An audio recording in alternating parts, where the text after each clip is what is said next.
한국의 그 방송 프로그램 중에 제가 좀 가끔 보는 프로그램이 있습니다. 그것은 중년의 여인들, 이제 노년에 이제 들어가는 그런 여인들 4명이 나와서 같이 생활을 하며 가끔은 게스트를 이렇게 초청을 해서 이야기를 나누며 그런 에피소드들을 이렇게 보여주는 그러한 프로그램입니다. 같이 삽시다라는 거기에 보면은 박원숙 씨를 비롯해서 또 우리 혜은이 믿음의 우리 자매님이시죠. 또 김청 씨도 나오고요. 요즘 이경재 씨도 나오고 있는데 근간에 박혜미 씨가 나왔어요. 그러면서 이야기를 하는데 눈물도 나오고 웃음도 나오고 그 모습을 통해서 제가 2가지의 교훈을 받습니다.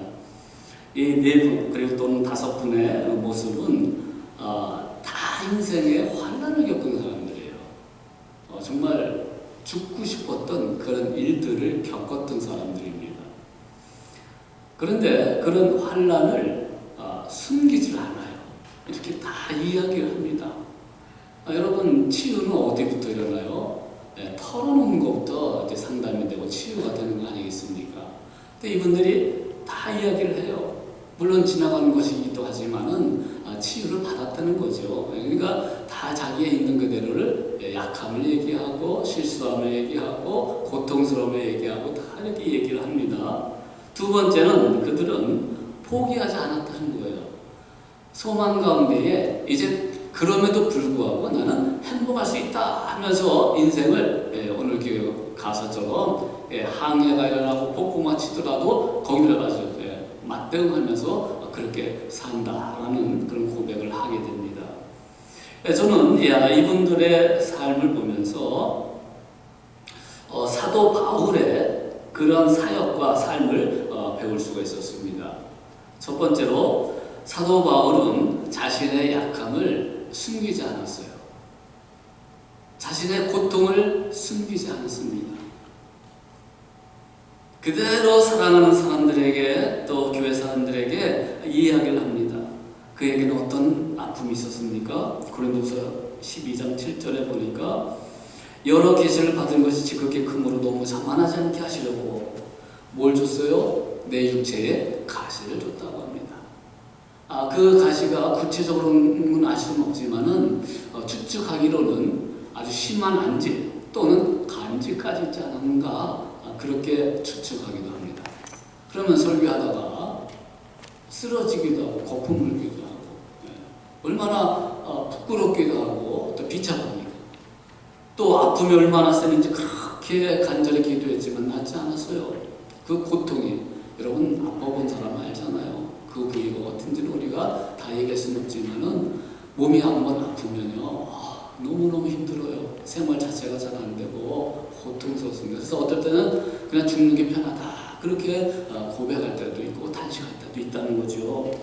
자, 이러한 육체의 가시가 있었어요. 그런데 그 육체의 가시를 누가 줬다고 했습니까? 사탄의 사자를 주셨으니 이는 나를 줘서 너무 자만하지 않게 하려 하십니다. 그런 아픔과 그런 고통스러움이 있는데 이것은 또 사탄이 줬구나. 물론 우리가 모든 병을 다 사탄이 줬다는 얘기는 아니지만은 그렇게 줬다는 거예요, 이 사람은. 그러니까 사도 바울은 그렇게 이야기하면서 그러나 목적이 하나 있다. 하나님께서 결국 허용해 주셨는데 나를 자만하지 않도록 주셨다. 이렇게 고백을 하게 되는 겁니다.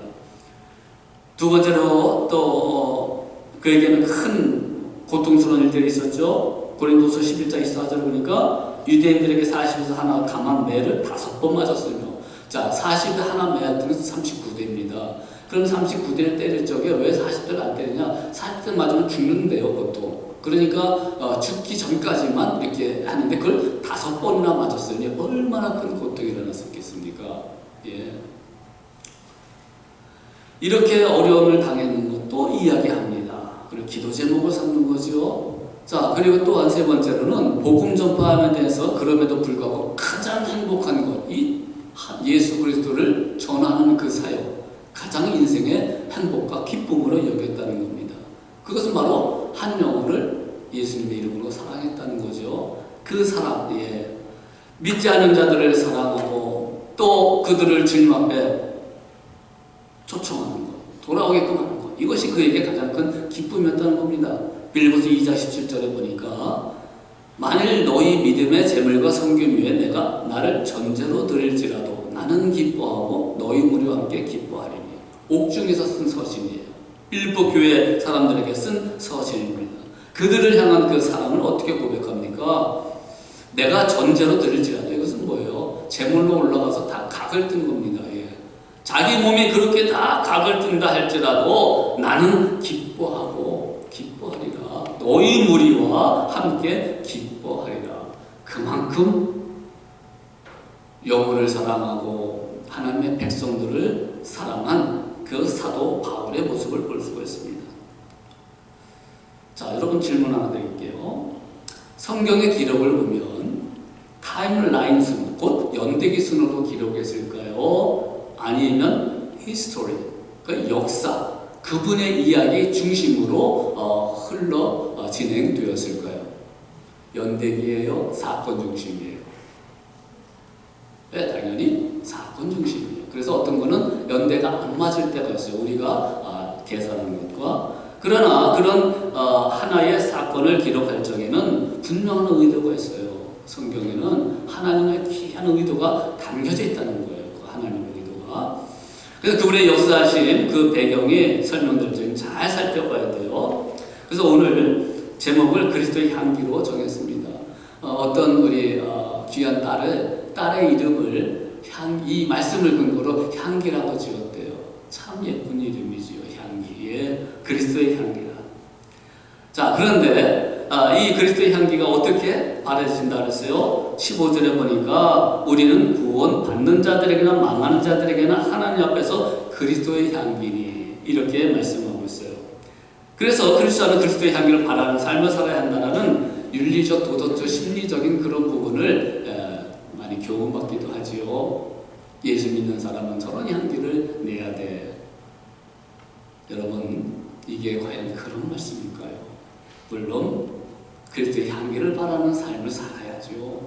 좀 더 사랑하는 모습을 보고 인격적으로 훌륭하고 많은 좋은 것을, 선한 것을 행하는 그런 모습을 보면 그리스도의 향기가 아니겠는가 이렇게 얘기하는데, 오늘 말씀의 배경을 잘 봐야 돼요. 그래서 잘 우리가 살펴봐야 되는데, 우리는 알죠. 화내지 않고 인품이 훌륭하고 그러면서 저 사람은 그리스도의 향기를 바라는 사람이다, 이렇게 얘기하는데요.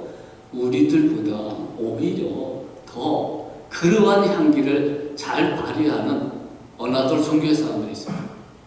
어떤 사람들이 보통 더 우리보다 더 자비를 더 베풀고 욕심이 없고 그렇습니까? 불교 사람들이에요. 그 사람들은 이 생활에 보면은요, 참 우리보다 훨씬 더 무소요. 소욕이 없고요. 오히려 욕심이 없어요. 그리고 남에 대해서도 좋은 일을 많이 하는 그런 모습도 볼 수가 있어요. 성경은 그러한 의미에서 쓰여지지 않았습니다. 우리의 변화된 성화의 과정 속에서의 그런 모습은 당연히 있어야 되겠지만, 이런 윤리적, 도덕적, 심리적인 모습으로 그리스도의 향기를 바라라, 그런 뜻에서 얘기하지는 않습니다. 그래서 오늘 첫 번째로 히스토리적 역사를 통하여 어떻게 사도 바울이 이 2장 말씀을 기록했는지 좀 살펴보도록 하겠습니다. 첫 번째, 자, 어디로 사도 바울이 갔습니까? 1절, 12절 말씀, 13절 말씀 읽어봅니다. 시작. 내가 그리스도의 복음을 위하여 드로아의 이름에 주 안에서 문이 내게 열렸으되 내가 내 형제 디도를 만나지 못하므로 내 심령이 편하지 못하여 그들을 작별하고 마게도냐로 갔노라. 자, 복음을 위하여 이제 복음 전파를 위해서 이제 전도 여행을 하잖아요. 1차, 2차, 3차 전도 여행을 에게 중심으로 그 지역을 중심으로 많이 이렇게 전파를 합니다. 그 가운데 하나가 드로아였었어요. 자, 드로아에서 이르렀을 적에 주님이 주 안에서 문이 내게 열렸을 때, 거기 사람들이 많은데 문이 열렸어요. 바울 사도님 오셔서 말씀을 전해주세요. 문이 열렸으니 바울이 갈 사람이에요? 안 갈 사람이에요? 당연히 복음의 열정을 가지고 거기를 가지요. 자, 갔는데 그 다음에 뭐예요? 내 형제 디도를 만나지 못함으로. 자, 디도란 사람이 어떤 사람입니까? 이 고린도 후서를 전달해준 사랑하는 제자요 아들과 같은 사람이에요. 고린도 전서는 디모데를 통해서, 자, 그러면 고린도 전 후서가 그것은 뭐 금방 쓰여진 게 아니라 얼마의 시간을 지나면서 한 2번 정도 편지가 왔다 갔다 하면서 그 위에 이제 고린도 전서가 또 한참 후에 고린도 후서가 전달이 됐단 말이죠. 그 고린도 후서 전달을 디도가 이제 편지를 가지고 바울의 말씀을 전했는데, 이 소식이 안 오는 거예요. 그 당시에는 뭐 교통도 그렇고 뭐 인터넷도 없고 그러니까 받았다는 얘기도 없고 아무 연락이 없는 거예요. 그러니까 드로에서 만나기로 했는데 디도가 안 보이는 거예요. 염려가 돼야 안 돼요. 오다가 어떤 일이 있었는지, 또 잡혀서 죽었는지, 죽임당했는지. 그러다 보니까 어떻게 됩니까? 디도를 만나지 못함으로 내 심령이 어떻게 됐어요? 편하지 못해요. 불편해졌어요. 걱정이 되는 거죠. 그리고 그들을, 드로아를 작별하고 사람들을 작별하고 어디로 갔습니까? 마게도냐로 갑니다.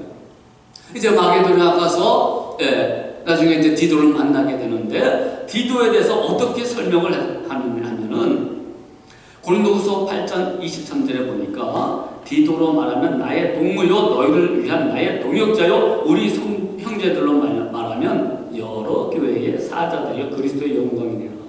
이렇게 디도를 평가를 합니다. 표현을 합니다. 정말 가장 신뢰할 만한 동역자요 제자였습니다. 그런데 이 디도를 통해서 하나님의 큰 위로를 받았다는 거예요. 나중에 만남으로. 자, 그런데 여기서 한 사람이 위대한 변화를 볼 수가 있어요. 자, 바울은 질문 드립니다. 일 중심, 또 목표를 잡고 하면 거기에 물구랑거리고 뛰어드는 일 중심의 사람이었습니까? 아니면 한 사람을 위해서라도 그 영혼을 깊이 사랑하고 한 인간을 위해서 기꺼이 투심하는 그런 사람입니다. 일 중심이에요? 사람 중심이에요? 자, 일 중심. 손 들어보십시오. 사람 중심. 앉은 사람은 아무나. 잘 보세요. 사역자로 부름받았어요. 근데 바울은 원래 사울이었죠. 어떤 사람이었어요? 한번 목표를 잡으면 그냥 물불안거리고 담배색으로 사람을 죽이러 가는 거 아닙니까? 그것처럼 그 열심을 있어가지고 복음 전도자로서 이제 부름을 받았을 적에 온 그 섬 지역과 또 로마가 지배하는 지역들을 다 돌아다녀요. 그래서 여기에 교회 개척을 하고 저기에 교회 개척을 하고 막 이렇게 가다가 보면은 어떤 일들이 벌어집니까? 그런 한 목표를 가지고 그 지역을 했대. 사람들이 많단 말이에요. 수천 명이 회개하기를 바라고 또 그렇게 원하고 사도행전에 보니까 많은 역사들이 일어나잖아요. 그렇게 일 중심으로 했던 사람이 드로아를 포기해요. 자기로 환영했던 드로아를 포기하고 마게도로 나가요. 누구 때문에 갑니까? 디도 때문에 가요. 한 사람을 위해서 갑니다. 이제는 사역자의 사도 바울이 아니라 진정 목회자로서 부름받은 모습을 여기서 볼 수가 있는 거예요. 이 모습을 통해서 예수님이 한 어린 양, 잃어버린 양, 또는 예수님의 한 양을 그렇게 사람을 껴안듯이 예수님께서는 모든 사람을 사랑하지만 특별히 한 사람을 사랑하셔요. 그리고 구원의 은혜를 베풀어 주십니다. 우리가 이 엘센트로서 미국에서 살고 있지만 하나님께서는 불꽃 같은 눈동자로 한 사람 사랑하셔서 그분에게 은혜를 베풀어 주시고 구원의 역사를 베풀어 주신다는 사실을 믿음으로 받아들이길 주님의 이름으로 축복합니다. 하나님이 함께 하신다는 거예요. 그래서 목회자로서 정말 거듭난 모습을 디도를 통하여 보여지게 됩니다. 그리스도의 향기는 뭡니까? 그리스도의 이름으로 십자가의 은혜로 강권적으로 그 영혼을 사랑하는 것, 그게 그리스도의 향기 아니겠습니까? 이제 마게도나 갔다가 나중에 이제 고린도 방문 후에 이제 에베소로 가잖아요. 에베소에 글을 쓴 게 이제 고린도 편지이기도 하지만 눈물의 편지를 쓰게 됩니다. 그것을 디도를 통해서 고린도 교회에 다시 보내게 되는 게 이게 후서입니다. 근데 들어와서 만나기로 약속했는데 못 만나니까 아마 마게도는 나중에 만나자 아마 이렇게 얘기가 되지 않았겠나 싶어요. 그래서 나중에는 만나게 되지요. 그리고 디도를 통해서 뭐라고 얘기합니까? 고린도후서 7장 6절에 보니까 그러나 비천한 자를 위로하시는 하나님이 디도의 옴으로 이제 왔어요. 우리를 위로하셨으니. 그러니까 위로받음을 누굴 통해서? 디도를 통해서. 하나님의 위로하심은 내적인 하나님의 성령의 음성으로 주시기도 하지만 그러나 사람을 통해서도 위로를 해 주신다는 겁니다.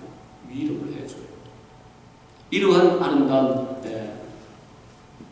목회자와 성도의 관계를 통해서 볼 수가 있습니다. 여러분, 제가 전 부족한 점이 많지만 그러나 우리 엘센트로 교회를 섬기면서 가장 큰 저에게 위로가 되는 사람은 어떤 사람일까요? 어떤 사람이 가장 저에게 큰 위로가 될까요? 예, 따라합시다. 예배에 크게 좀 하세요. 예배에 참여하는 자. 그러면요 얼마나 마음에 큰 위로가 되는지 몰라요. 격려가 되는지 몰라요.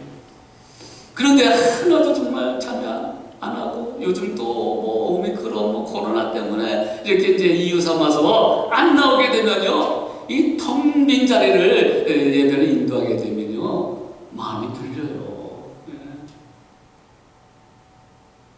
마음에 답답하. 이렇게 또 사람들 안 나오는 게 목사의 전적인 책임이 아니겠는가. 그러니까 막 뒤돌아서서 집에 가게 되면 잠을 못 잘 때가 있어요. 하나님께 기도하는 거죠. 하나님, 이 어려울 때 오히려 우리는 예배에 승리케 하소서, 예배에 목숨을 걸게 없어서, 그런 믿음을 우리의 사랑하는 성도들에게 좀 주옵소서. 그래서 제가 요즘 몸부림칩니다. 새벽에 나와서 기도도 하고요. 뭐 일주일 내내 나오진 않지만은 힘들면 빠질 때도 있지만은 그래도 새벽에 나와서 기도하고 주여 이 자리에 하나님 사랑하는 영혼들을 초대하여 주옵소서. 저들이 하나님 전에 나와서 예배하고 저들이 기도하고 저들이 말씀대로 살려고 하는 그 모습이 나에게는 가장 큰 위로가 되는 겁니다. 격려가 되는 것입니다. 물론 우리가 하나님의 나라를 위해서 영광을 위해서 예배를 드리고 하나님의 사역을 감당하지만 우리 사람끼리라도 서로 위로를 줄 수 있는 그런 관계가 되어야 되지 않겠습니까? 할렐루야! 이렇게 아멘이 좋아요. 할렐루야! 그런 위로가 좀 돼야 되지 않겠느냐? 오늘 말씀을 통해서 그것을 깨우치게 됩니다.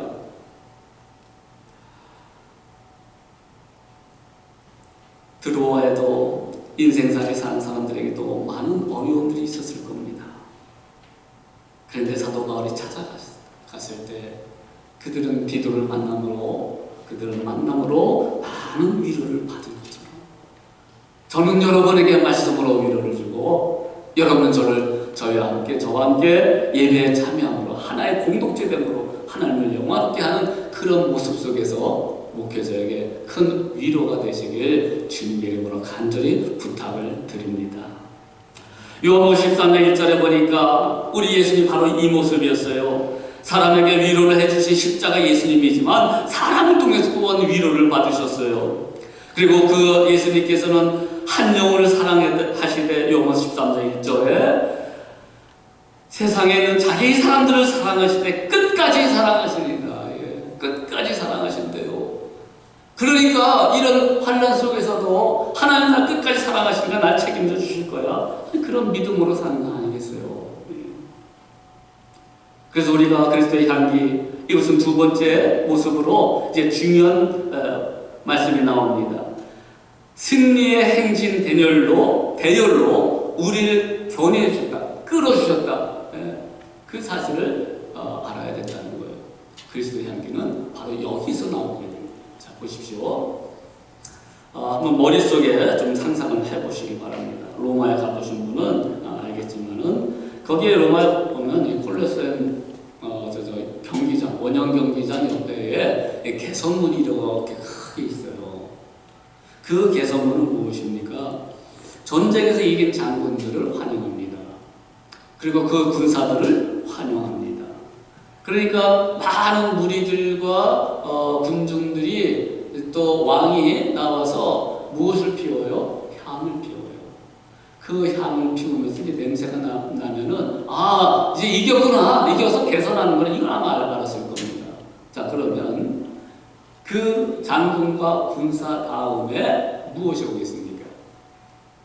전쟁을 하니까 전리품들을 많이 가지고 와요. 그 다음에 가장 뒤에는 착고에 해가지고요. 하여튼 그런 노예들 또는 포로들이 그 뒤에 쫓아오는 거예요. 그러니까 그 맨 마지막에 있는 자들은 저 승리의 향을 맡을 적에 어떤 의미로 그 향을 맡겠습니까? 이긴 자들은 환영해서 하니까 정말 기쁨 가운데 맞을 거예요. 그런데 저쪽 후미에 있는 노예들은 또 포로들은 그건 죽음의 냄새예요. 복음이 이렇다는 거예요. 생명을 얻는 자에게는 생명으로 와닿는, 사망을 얻는 자, 사망에 와닿는 게 이 복음이라는 겁니다. 생명을 살리고 죽이고 하는 것이 결국 복음의 능력에 달려있다는 것입니다. 자, 그러면 그런 뒤에 있는 자들을 사도 바울은 또 다른 의미로 우리에게 줍니다. 그것은 본인이 약하잖아요. 연약하잖아요. 그대로 이야기하지 않습니까? 그런데 놀라운 고백이 있잖아요. 내가 약할 때 오히려 강하게 나온다. 즉 자기가 당한 모든 것이 약함이, 부족함이 오히려 하나님의 영광과 능력이 될 수 있도록 세워주시는 은혜에 감사하면서 나오게 된 거예요. 그러면서 뒤에 있는 그런 노예들, 그러한 포로들을 어떻게 합니까? 이 해석을 잘 해야 되는데 14절 말씀이 좀 공동 번역서가 있어요. 카톨릭에 쓰는. 그것도 현대 번역처럼 이렇게 좀 쉽게 했는데 어떨 때는 좀 좋은 번역을 할 때가 있어요. 고린도후서 2장 14절 이렇게 해석을 했습니다. 들어보십시오. 우리를 그리스도의 개선 행진에 언제나 끼워 주시는 하나님께 감사합니다. 어떻게요? 끼워 주시는 하나님께 감사합니다. 우리로 하여금 어디에서나 그리스도를 아는 지식의 향기를 풍기게 하시는 하나님께 감사합니다. 어떤 향기요? 그리스도의 지식을, 그리스도를 아는 지식의 향기. 결국 말씀이죠. 말씀을 통하여, 예수님 말고 말씀을 통하여 하나님을 알게 되는 그것을 향기로 표현했습니다. 냄새로 표현했습니다. 말씀, 그 향기, 생명의 향기는 뭡니까? 생명의 그 냄새는 뭡니까? 예수 그리스도요. 그분의 말씀이라는 거예요. 그래서 그리스도의 향기는 이런 것을 풍기는 거예요. 이런 것을 나타내는 거예요. 이런 것을 선포하는 거예요. 주의 말씀을 선포해서 죽을 자에게는 사망으로 가는 거고 생명을 얻는 자에게 영원한 생명으로 가는, 이것이 바로 말씀이라는 겁니다. 자, 이것을 이제는 포로로 잡혀왔지만 그러나 개선문제, 승리의 개선문으로 들어오잖아요. 어쨌든 간에 들어오잖아요.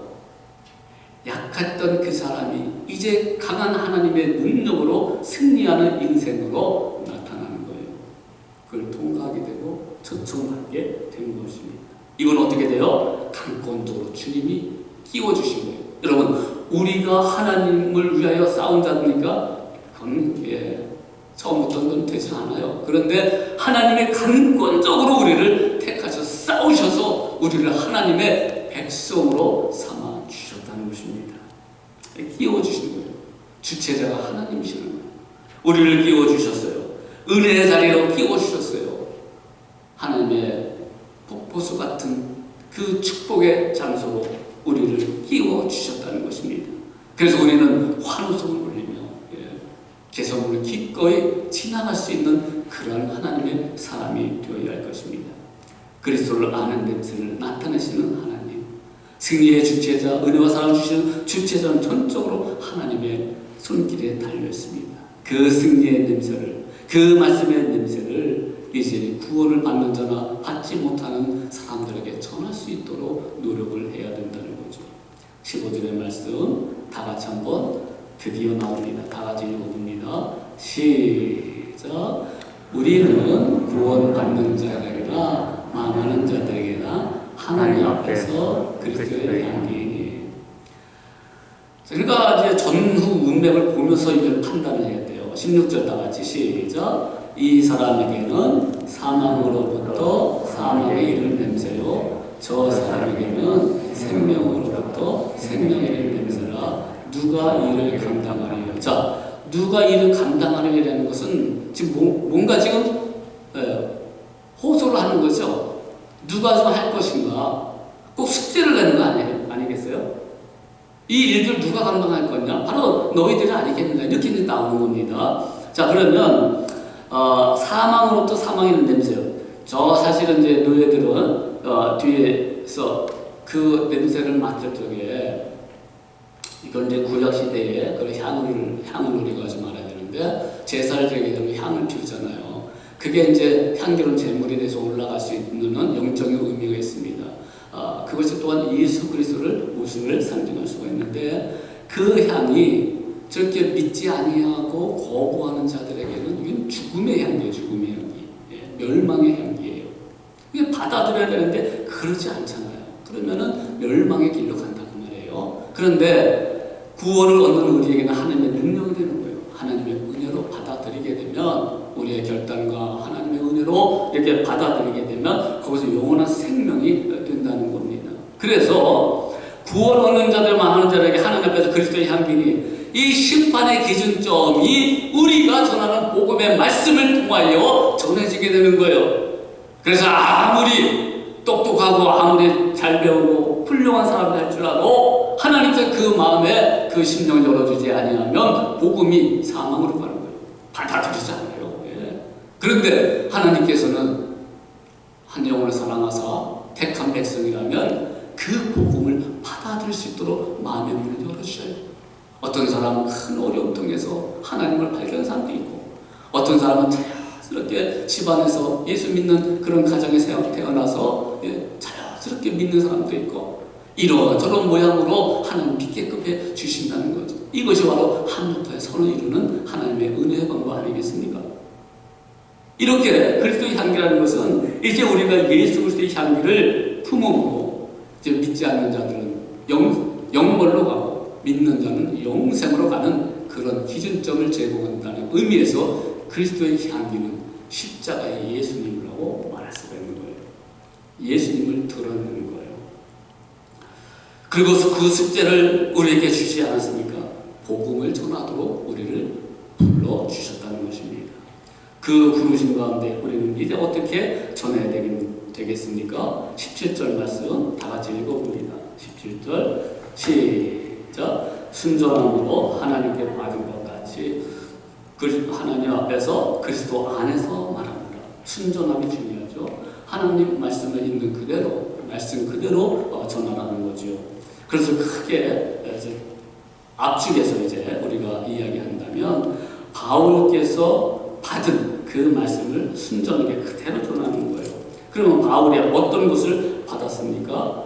고린도전서 15장 3절의 유명한 말씀, 내가 받은 것을 받았대요. 먼저 너에게 전하였노니 이는 성경대로 그리스도께서 우리 죄를 위하여 죽으시고 장사 지낸 바 되었다가 성경대로 사흘 만에 다시 살아나사. 이 받은 거예요. 이걸 본 거예요. 그러니까 그 말씀 그대로 전하는 거예요. 여기에 덧붙이지 않아요. 여기에 어떤 인간적 사상을 가지고 인간적인 생각을 가지고 얘기하지 않아요. 순전함으로 말씀을 전해요. 그러므로 우리가 이 땅에 살면서 우리 사랑하는 이웃과 저 멀리 있는 선교의 대상자들에게 뭘 전하는 거예요? 예수 그리스도의 십자가를 전하고 죄사함을 전하고 다시 부활하신 주님의 능력을 전하고 다시 오실 부활을 한 번 해도 좋겠지만 다시 오실 재림의 예수를 전하는 겁니다. 그런 예수를 전하는 거예요. 여러분, 이 기독교라는 것은 인간의 힘으로는 도저히 가능성이 없는 것을 하나님의 은혜로 말미암아 그 가능성을 열어준 것이 기독교입니다. 좀 역사적으로 기독교를 바라봤을 적에 참 이런 두 가지의 관점 때문에 기독교를 오해하는 경우가 좀 있어요. 하나는 고지론과 미답지론의 논쟁이 있습니다. 아마 20, 30년 전에 한국에서 젊은 사람들 중심으로 많이 이렇게 논쟁이 됐던 거리입니다. 고지론은 뭡니까? 고지에 올라가요. 올라가서 세상을 바라보고 정복하는 거예요. 윗사람이 돼가지고 위에 돼가지고 그러면서 하나님의 복음을 위해서는 우리가 세상에서 머리가 될지언정 꼬리가 돼서는 안 된다. 이게 이 고지론자예요. 그래서 교회를 더 크게 짓고 사람들 더 올 수 있도록 여러 가지 프로그램을 개발하고. 네. 두 번째는 미답지론이 있어요. 이에 반하는 겁니다. 미답은 뭐예요? 즉 답사를 하지 않은 미지의 땅을 조금씩 점령해 나가자. 그러니까 밑에서부터 올라가는 거예요. 예. 약한 모습부터 올라가는 거예요. 그런데 그 결국 이렇게 가다 보면 미답이 나중에는 고지마저 와해시킬 수 있는 힘을 갖는다는 논리입니다. 이 말씀이 참 일리가 있어요. 여러분, 기독교가 로마를 무너뜨리는 데는요, 위로부터 했어요? 아래로부터 했어요? 아래로부터 했다는 거죠. 이것을 보면 고지론을 다 무시하는 게 아닙니다. 예. 예수 믿는 자가 정말 그 일에 할 적에는 어떤 일을 할 적에는 전문가가 되어야죠. 예. 1인자가 될 수 있도록 노력을 해야죠. 또 믿는 자가 경제적으로도 여러 가지 건강도 그렇고 좀 많이 가지면 좋겠어요. 그것이 우리의 마음이 가죠. 그러나 그것은 성경이 주는 본질이 아닙니다. 미답지론이 어떤 부분에서는 상당히 본질적으로 가까이 됩니다. 그래서 우리의 연약한 모습을 통하여 하나님께서 일하심으로 세상을 뒤집어 버리는 거예요. 우리 인생도 뒤집어 버리는 거예요. 그래서 이런 부분에 대해서 고지론, 미답론자 이걸 가지고 싸울 필요는 없고 이렇게 표현한 목사님이 있어요. 참 아주 좋은 표현인데 제가 가본 그런 폭포를 비유해서 이 말을 좀 드립니다. 요세미테 공원을 가보셨습니까, 여러분? 예. 자주 가셔도 좋아요. 참 대단해요. 예. 하나님의 창조 솜씨가. 그리고 그걸 통해서 위로를 줍니다. 거기에 가면 브라이덜 폭포라고 있습니다. 물론 큰 폭포가 하나 있는데 그거 말고요. 브라이덜 폭포가 있는데 그것이 봄에 가면은요 얼마나 물수량이 많은지 위에서 막 쏟아져요. 예. 물론 나야가라처럼 그건 아니지만 그러나 물이 막 쏟아지면 얼마나 아름답고 묵직한지 모르겠어요. 그런데 비가 이제 안 오는 여름이 보면은 뚝 끊어져요. 폭포가 없어져 버려요. 그래서 그 밑에 황량한 그 바위 덩어리들만 그냥 보이게 되는 겁니다. 어느 목사님이 이렇게 얘기합니다. 복음의 능력을 고지론과 미담론자 의미를 뛰어넘어 묘사한 이 표현인데 폭포는 높을수록 위력이 크다. 그러나 높기만 하면 떨어지지 않는 폭포라면 그것은 폭포가 아니며 아무런 위력도 없다. 떨어져야 전기를 발생시키고 바위를 파괴하는 파워가 발생한다. 따라서 우리는 자신의 분야에서도 실력을 가지고 최고의 전문가가 되고 노력을 해야 된다. 그 다음은 낮아지고 떨어져야 된다. 겸손해야 된다. 세상과 이웃을 섬기는 자세로 살아가야 한다. 그렇게 큰 낙천을 두고 거침없이 떨어져야 진정으로 위력을 발휘할 수 있다. 이것이 꼭 그 자리를 내던지고 뛰쳐나는 의미가 아니라 바로 그 자리가 미답지적인 낮은 삶을 살라는 것이다. 참 멋있지 않아요? 우리가 직장생활을 하고 가정생활을 해도 그리스도의 향기의 모습을 가지고 진정한 섬김, 예수 그리스도의 십자가의 사랑으로 섬김의 모습을 가지고 있다면 그것이 그리스도의 향기가 되는 것입니다. 자신의 분야에서 내가 있는 바로 이곳에서 성실히 이 일을 감당한다면 그건 그리스도의 향기를 바라는 삶이 되는 것입니다. 낯짝은 폭포의 모범을 우리는 성경에서 발견할 수가 있습니다. 향기를 성경에서 발견할 수 있습니다. 바로 예수 그리스도이십니다. 예수님은 바로 낯짝은 폭포의 완전한 모범이셨어요. 너희 안에 이 마음을 품으라.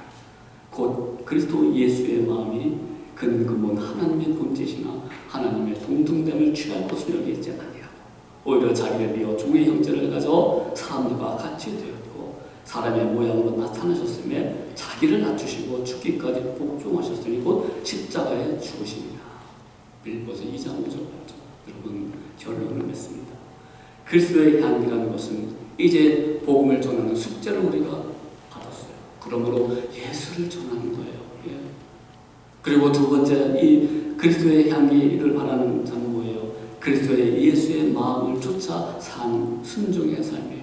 남을 나보다 더 사랑하고 더 낮게 배려하게 여기고 그분을 섬길 수 있는 썰보하는 그런 모습이 바로 그리스도의 향기가 되는 것입니다.